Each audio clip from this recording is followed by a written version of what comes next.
या पोरीने विराजसला लगेच सगळं सांगितलं तर बघितलं. आता असे डाव टाकून आम्हा माय लेखात दुरावा वाढवते ही राधा.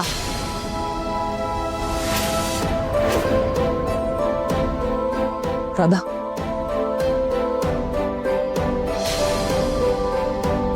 काय केलंस तू राधा? काय गरज होती तुला हे करायची? अरे काय झालं ना, मी गरम पातेलं उचललं, माझ्या लक्षातच नाही राहिलं ते गरम होतं म्हणून. आणि मग हे या बघितलत ना कशी नाटकी आहे ही. चेहऱ्यावर अगदी साधेपणाचा भाव आणते आणि बरोबर आपला डाव साधून घेते. काय ग, तूच कळवलंस ना विराजसला? सांग ना.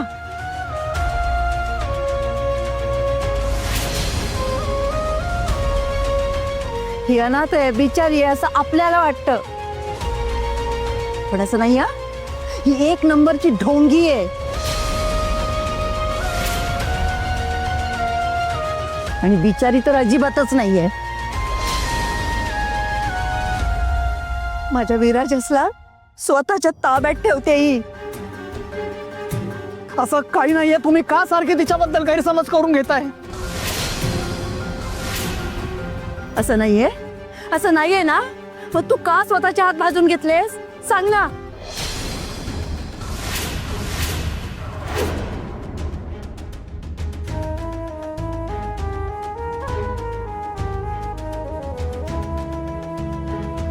विराजस हे ए तू गप्प बसा, गप्प बस.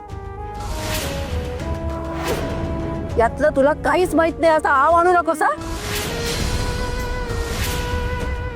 आमच्या विराजसला खेळणं बनून आमच्या बरोबर स्वतःचा डाव साधून घेतेस ना. हेच हवं होतं ना तुला, हेच हवं होतं ना. चालं तुझ्या मनासारखं. तरी सांगत होते मी, ही मुलगी काही चांगली नाही, तिथे तू बरे नाहीत, पण नाही ऐकलं माझं. अशी असते का बायको? बिचारा माझ्या बाच्याला ड्रायव्हर करून टाकलं आणि आता तर काय हातच वाजायला लावले. बाई बाई बाई, पूर्ण झपाटले ना आपल्या विराजसला. नाहीतर काय, म्हणूनच हिने गरम पातेलं उचललं. त्यातून हिला स्वतःचा उलट डाव साधायचा होता ना. संजीवनी, वाटेल ते बोलू नकोस. अगं राधा तशी नाहीये. आई, तुझं तर राहूच दे. तुला ना आपल्या घरातले नोकर सुद्धा अगदी साधेच वाटतात, पण मला माहितीये ना, हिनंच फोन केला असेल विराजसला आणि सगळं सांगितलं असेल. बोलून बोलून एवढं डोकं फिरवलं असेल की बिचाराने हात भाजून घेतले. पण मला एक कळत नाही, इतकी वर्ष झाली माझ्या लग्नाला, मला माझ्या नवऱ्याकडून इकडची कडी तिकडे हलवून घेता आलेली नाही.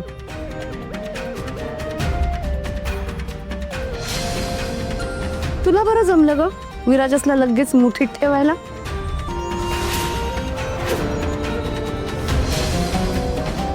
वहिनी, दादा,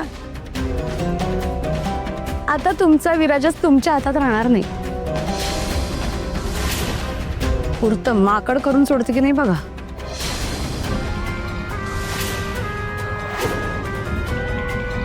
मी बरे होऊ दे. आता हिचा कुठलाच डाव मी हिला साध्य करू देणार नाहीये. काय ग, अगदीच लाज सोडलीस का तू?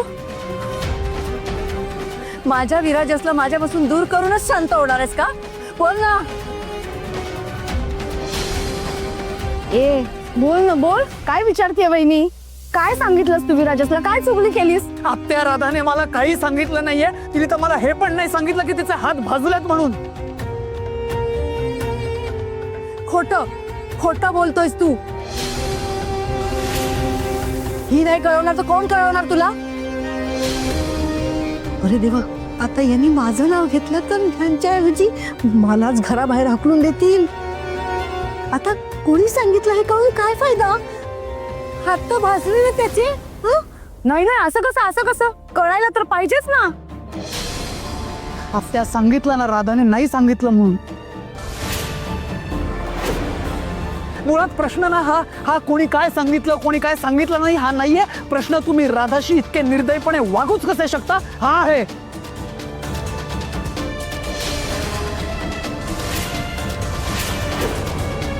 तुम्ही जर का तिला असाच त्रास देत राहिला ना तर तिच्यावर होणाऱ्या प्रत्येक घावाचे वण माझ्या अंगावर सुद्धा उठते. शेवटचं सांगतोय, राधा माझी बायको आहे. मी नाही मानत तिला तुझी बायको. नाही मानत.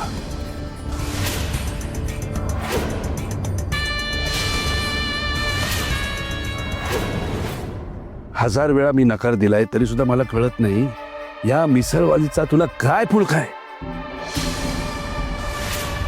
आई वडिलांनी एवढा विरोध करून सुद्धा तू अजूनही तिचीच बाजू घेतोयस. नाही तुला वाटत असेल आम्हाला माहित नाहीये पण आम्हाला माहितीये हिच्या त्या अनाथ खेळड्या बापाचा जीव वाचवण्याकरता तू हिच्याशी लग्न केलंस. हे लग्न मानत नाही आणि या अशा लग्नाची मला बीजास दाखवतोस. ठीक आहे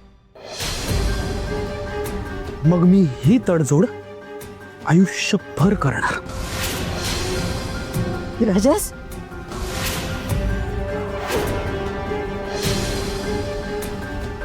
राधा चल. विराजस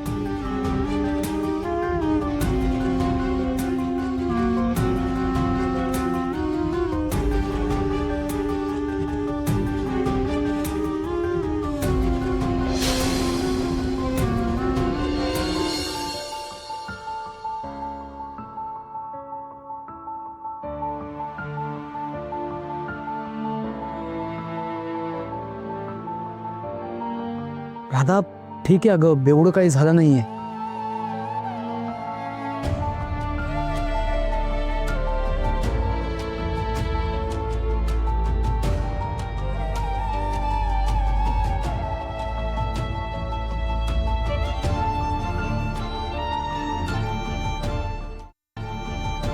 का केलंस तू हे विराजस? का केलं म्हणजे आपण दोघांनी मिळून लढायचं ठरवलंय ना मग तू एकटीच सहन करणार. हो मग मी उद्या विष प्यायले तर तू पण पिणार आहेस का? हो का वागतोयस तू असं विराजस? अरे घरचे दुखावले त्याने आजी तुम्ही तरी समजावा ना याला. आजी